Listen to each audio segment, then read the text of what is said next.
I know what you're wrestling with, Spartan. I understand it better than you realize. The shame. The doubt. The question I could find no answer for until I came here. Lifetimes ago. Tyr, the Aesir god of war, often described as the great unifier. Apart from Thor and Odin, Tyr is arguably the god with the biggest influence over the entire universe we're dropped into across God of War 2018 and God of War Ragnarok. The stories of Tyr and his influence is heard, felt, and ultimately seen no matter where you go. He was a legendary god of war that used his title to broker peace, to have a seat within Odin's hierarchy and peacefully bring all of the 9 realms together. His temple, resurrected in the Lake of Nine, was not only the last great effort of all people coming together across all 9 realms, an absolute work of magnificent splendor that was encapsulated with its own ability to travel across all 9 realms. It, alongside the statue of Thor, are the very first monuments we're even introduced to in the previous game.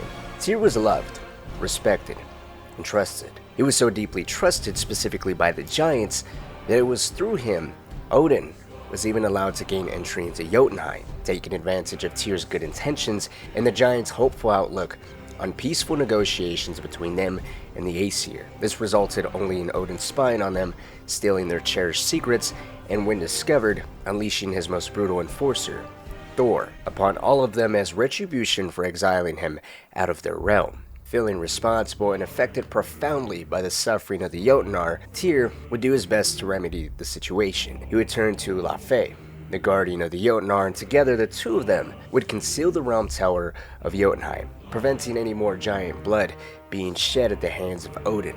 Laufey is more commonly known by the name of Faye, otherwise Kratos' deceased wife. It's just another quote-unquote small footnote on the otherwise massive presence of Tyr, who had his own position within a prophecy of leading the armies against Odin come the dawn of Ragnarok. Of course, this never came to fruition thanks to Odin, with the help of Thor, turning on Tyr and imprisoning the famed god of war, seeing the influence he wielded as a giant threat to his position of power. Tyr would be held captive in Asgard, with rumors spreading about his death until the rumors became somewhat of an accepted truth when Tyr hasn't been seen or heard of in many years. With so much time passing, his name became synonymous with a bygone era. By the time Kratos and Atreus find Odin's insulting imitation of Tyr in Svartalfheim, the world is so different that in some ways Odin's attempt to continue to insult the great god of war's image as a cowering pacifist that fears any kind of retaliation at the hands of the Allfather, and having no place to be able to properly command an army unified across all realms,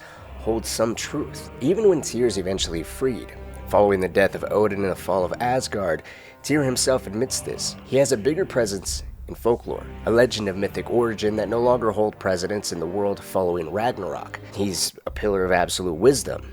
The real Tyr would gracefully step aside and allow Kratos to accept the position of god of war within the Norse lands, and it was only fitting as many people now look to Kratos as the great general that won Ragnarok with the intention of saving lives. Really, it's quite possible Tyr would have just continued to fade into further oblivion, giving into his own wanderlust and interest in gaining further knowledge and understanding of other cultures, with him continuing to gain new perspectives and share his knowledge with others. This could have resulted in us never seeing or hearing from him ever again, no longer continuing really to influence this world beyond the influences that have been long-standing. Had it not been for Tyr's compassionate nature and Kratos' struggle with accepting the title of God of War once again, we would not only get to experience what is possibly the only good Aesir god Kratos respects, but having a version of Kratos that has finally come to terms with his past actions. Facing traumatic events he continues to run from, seeing them through the lens of a remorseful god killer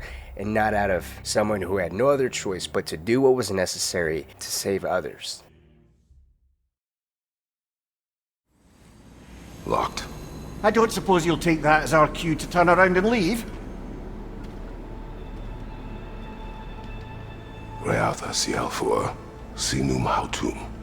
To be one's own master. Master thyself.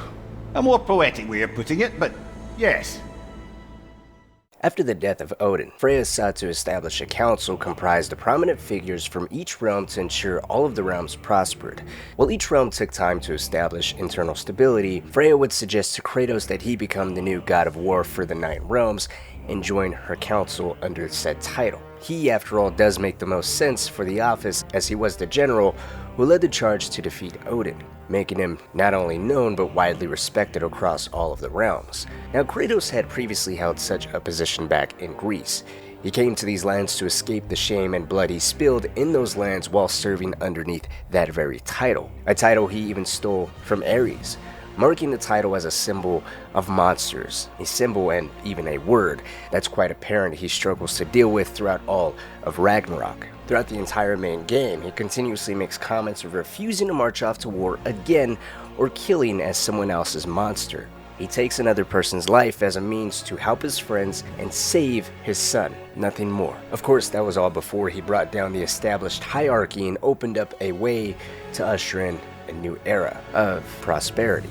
While his intentions and reason behind doing such a thing was noble and acknowledged as such by Freya and Mimir, the latter even proactively doing his best to get Kratos to see the opportunity Freya was presenting to him as a positive role for not only himself but for the realms, a way to redefine the very symbol the throne meant to him, while benefiting everyone. The position of God of War itself is not inherently a position of a monster, a bloodthirsty animal, sending legions of warriors to bring upon death and destruction. It's quite the contrary. In the event if some sort of conflict was to arise and peaceful negotiations fell through, a god of war would help make sure that there was rules should war break out, and those rules were to be enforced by whoever occupied the title of God of War. The God of War had to be held by someone that was known and respected across all 9 realms, who was not only mighty, but capable of sound judgment. Kratos perfectly fit the criteria, save for sound judgment.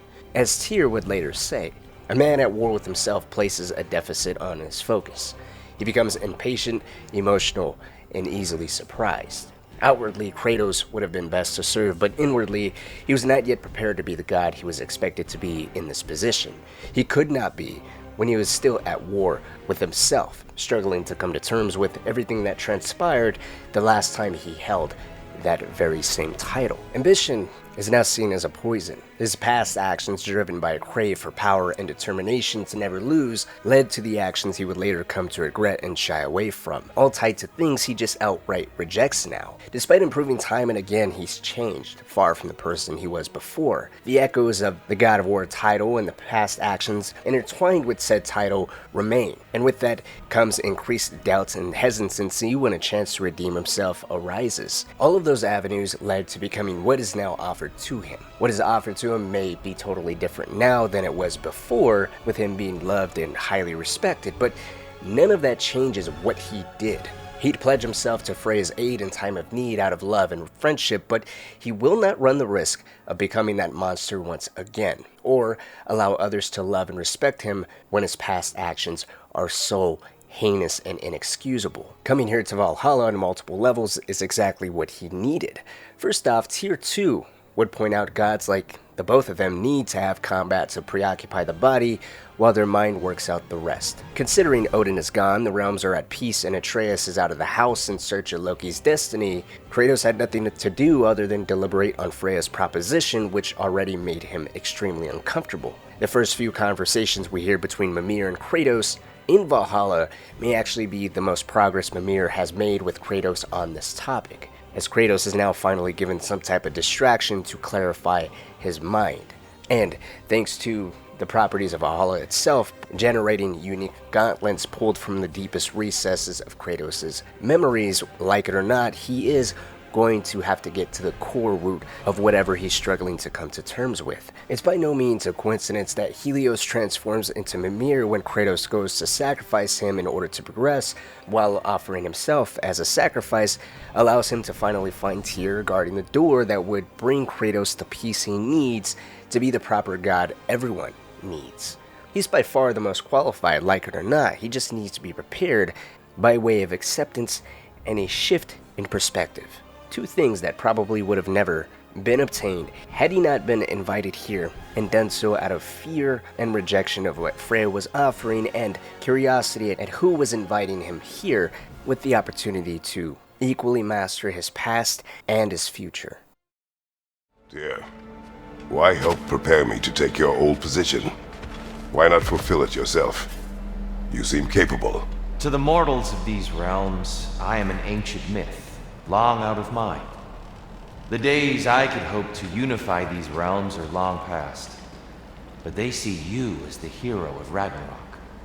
You are known and respected. And from what I have seen, you're the most qualified by far. You need only be ready. Wisdom is without a doubt Tyr's greatest contribution. His acknowledgement of being replaced by Kratos as the one capable of uniting all realms is only part of the depth of such wisdom and the compassion he truly holds. Next, there's understanding the importance of having an effective deity holding the position and how that benefits all of the realms, with the final piece regarding the wholeness of the deity that's holding said position. Tyr adventured to Valhalla long ago to seek the peace and understanding he could so clearly see that Kratos was missing. It was through Valhalla that Tyr was even able to power through his own doubt and hesitancy long ago when Odin initially offered him the title. It was only through his own journey that he was able to come to the conclusion that the title, the office, the symbols, and the meaning behind all of it isn't dictated by anything other than you, yourself, and what you bring to it. Sometimes you can rule without ruling. Simply holding the office and cleverly utilizing the influence that such a title bestows upon you can be enough. Not too different than what Mimir was telling Kratos. While Freya may be able to count on Kratos to aid her in whatever she may need help in, there's power with everyone knowing Kratos has actually pledged himself to her council, enforcing the conduct of war according to the rules set forth. Even if Kratos chose to stay in the background, he didn't need to be as hands-on as he believed. Much of the time and conversation Tyr spends with Kratos involves completely restructuring his perception, all tied to this position, everything it entails, and the subsequent conduct under that title. Case in point, Kratos' pledge to Ares. It's one of the three main hurdles tied to Kratos' hesitancy. His pledge to Ares led him down a path of death and destruction, and he gave into the bloodlust that paved his path forward. As Tyr points out, there were evils that came with him selling his soul to Ares, and he was aware of those evils, as he was aware within the evils within him. But just as with his beheading of Helios and the unfortunate death of Pandora, it's not so black and white as he continues to make himself believe. He acted out of knowing what he knew at the time, and his motivations and what resulted out of said actions that had much bigger ramifications that may not have been immediately apparent aren't something to continue to beat himself over. Helios' death wasn't driven by a personal matter.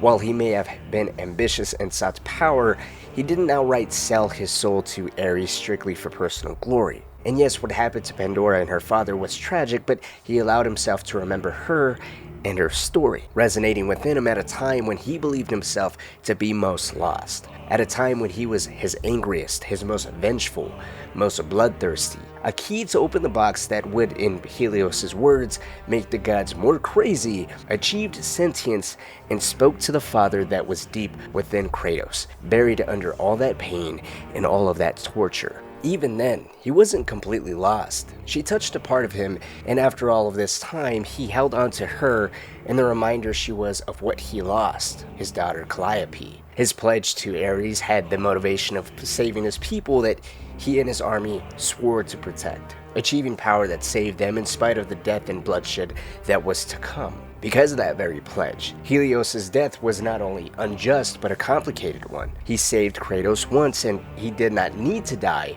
especially not in such a brutal way. At the time, it was simply a means to an end, that end being his vengeance on Zeus. That tunnel vision he possessed plunged Greece into a period of darkness. Famine grew rampant, lives were lost. The head that replaces Mimir is Valhalla, filtering out his own remorse over killing him, and of course remembering him as more of an insufferable asshole. It's everything Kratos is feeling projected in the disembodied head. Thanks to Tyr, Helios' death, just as his pledge to Ares and the tragedy of Pandora, would all be valuable lessons, specifically Helios' death. Recalling what Tyr says at the beginning, a man at war with himself is emotional. Kratos, was deeply hurt at the time of killing Helios. He didn't intend for the land to be plunged into darkness, but the darkness that fell upon Greece, as Kratos described, felt true. He was a deity consumed by anger and rage, a god cast in a shadow, and now the land descended into that same shadow. But that doesn't necessarily define him.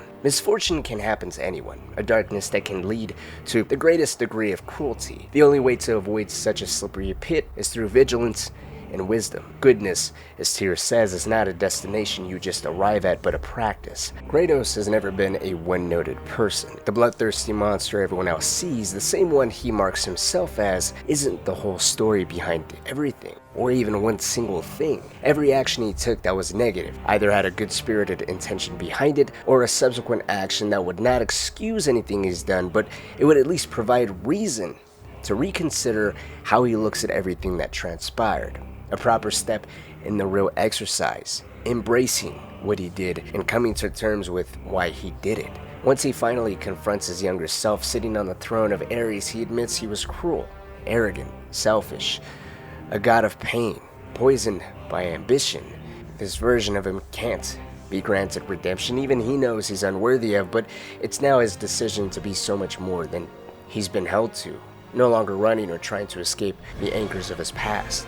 Tyr's invitation and unique knowledge of Valhalla, along with his somewhat similar circumstances that led him through the gauntlets of Valhalla long ago, and of course, knowing the burden and problems holding that moniker of God of War, Kratos would have never been able to seek the definitive closure that he's granted in this DLC. Tyr's compassion for these realms and feeling a deep understanding of Kratos' own rejection of taking the title, the only person capable of serving the realms as well as he did, if not better, he decided to intervene and walk his troubled predecessor down his own path of understanding.